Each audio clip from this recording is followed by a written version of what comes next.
என்ன காயமான போதும் என் மேனி தாங்கிக் கொள்ளும் முந்தன் மேனி சங்காது செந்தேனே.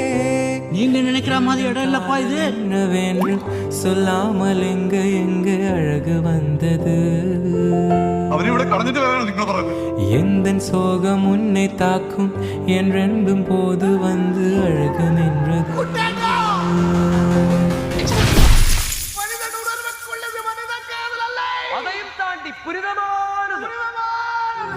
மனிதனுனது கொல்ல இது மனித காதல் அல்ல, அதையும் தாண்டி புனிதமானது. அபிராமியை தாலாட்டும் சாமியே நான் தானே தெரியுமா? மனிதர் உணர்ந்து கொள்ள இது மனித காதல் அல்ல, அதையும் தாண்டி புனிதமா